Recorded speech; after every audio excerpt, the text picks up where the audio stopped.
الہی خدمات کا سلسلہ صرف صوبہ مہاراشٹر تک ہی محدود نہیں بلکہ بیرون ریاست میں بھی حضرت والا اور ان کے برادران کی وساطت سے خصوصاً حضرت مولانا محمد عمران محفوظ رحمانی صاحب کا سلسلہ جاری و ساری گئے، اور آج کے اس سالانہ جلسے میں حضرت مفتی صاحب کی موجودگی ہمارے لیے باعث سعادت ہے۔ قبل اس کے کہ میں طلبہ کرام کو اپنا آخری سبق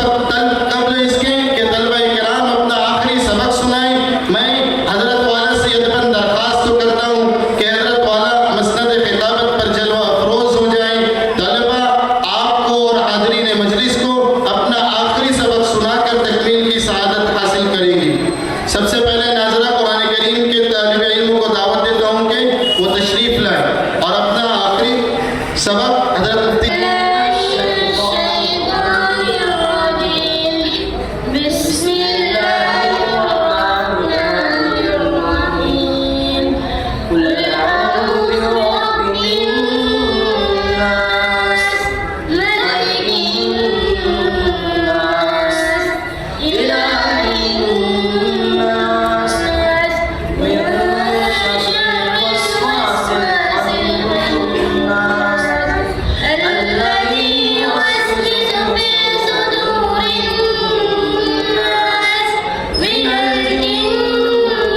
قال الله تبارك وتعالى في القرآن المجيد والفرقان الحميد أعوذ بالله من الشيطان الرجيم بسم الله الرحمن الرحيم ربنا تقبل منا إنك أنت السميع العليم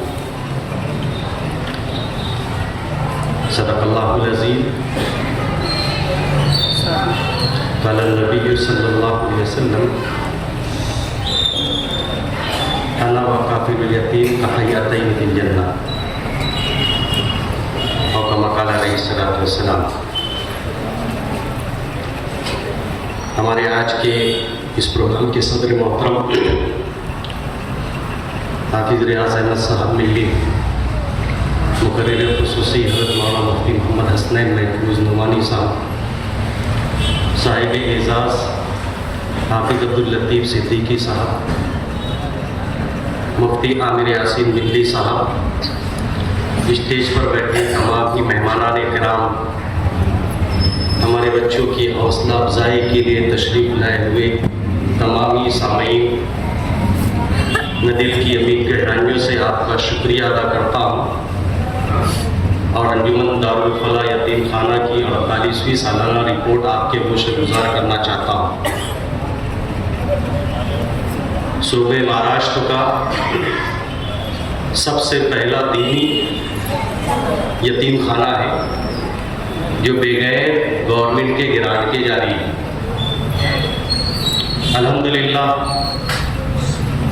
اس کے بانیین نے جس مقصد کے تحت اس ادارے کی بنیاد رکھی تھی، دن بدن وہ اپنی منزل کو پاتا جا رہا ہے. یہ اس کی جیتی جاگتی تصویر ہے کہ ناچیز کو یہاں پر 32 سال ہو گئے. روز اول کا دن میں دیکھتا ہوں اور آج کا دن جب میں دیکھتا ہوں تو سجدہ شکر ادا کرتا ہوں کہ آج الحمدللہ ان یتیموں کی کفالت کے لیے ہمیں کہیں رخ نہیں کرنا پڑتا. اللہ کا فضل و کرم ہے، اہلیان شہر دل کھول کر کے تعاون کرتے ہیں. نہ ہمارا کوئی سفیر ہے، نہ ہمیں کسی طریقے کی جدوجہد مالی تعاون کے لیے ہمیں کرنا پڑتا ہے. الحمدللہ اراکین مدرسہ خود پیسہ خرچہ کرتے ہیں. اراکین مدرسہ اپنے معاونین سے، اپنے ہمدردوں سے، اپنے بھائی خواہوں سے، اپنے متعلقین سے اس کے فنڈ کے لیے درخواست کر کے خود وصول کر لیتے ہیں. رہی کہیں کسر ہم اساتذہ ہمارے ذریعے سے رمضان المبارک بقرعید کے موقع ہو، کوئی اور موقع ہو، اس سے ہمیں مل جاتا ہے. اس کے علاوہ مقیران کی جانب سے ہفتہ، ماہانہ، سالانہ ان کا تعاون رہتا ہے، جس بنیاد پر ہم الحمدللہ بچوں کی اچھے ڈھنگ سے کفالت کر رہے ہیں. انجمن دارالفلاح یتیم خانہ بچوں کا پال گھر ہے.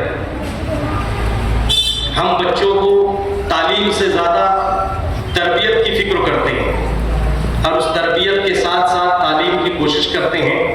الحمدللہ ہمارے یہاں پر الفلاح پری پرائمری اسکول ہے جو ہماری اپنی خود کی ہے. اس کے علاوہ ہمارے اپنے بچے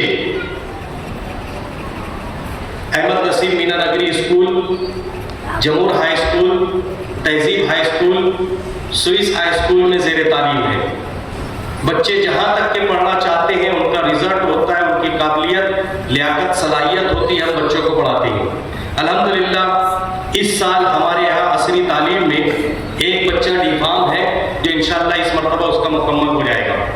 ایک بچہ بی کام کر رہا ہے جس نے آپ کے سامنے مراٹھی میں تقریر پیش کی.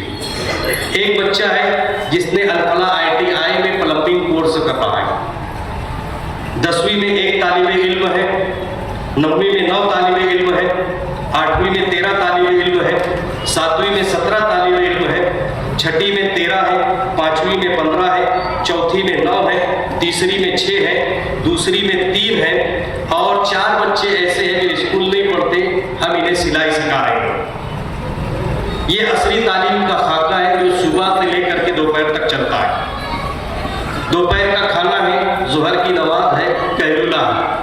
اس کے بعد 3 بجے سے ہمارا دینی نظام چلتا ہے جس میں ہمارے پاس شعبہ حفظ ہے جس میں 16 طلبہ ہے، ناظرہ قرآن کریم ہے جس میں 19 طلبہ ہے، پارہ ام حفظ جس میں 17 بچے ہیں، نورانی قاعدہ جس میں 20 بچے ہیں، اور علامہ بالقلم میں 24 بچے ہیں۔ اس طریقے سے ہمارا یہ نظام ہے، اور اس نظام کے ساتھ تربیتی نظام ہے کہ بچوں کو 5 وقت نماز کا پابند بنایا جاتا ہے۔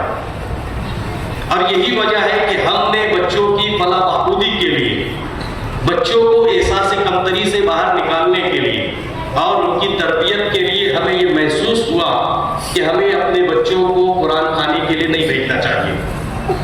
ہم نہیں بھیجتے ہیں، بعض لوگ ناراض بھی ہوتے ہیں۔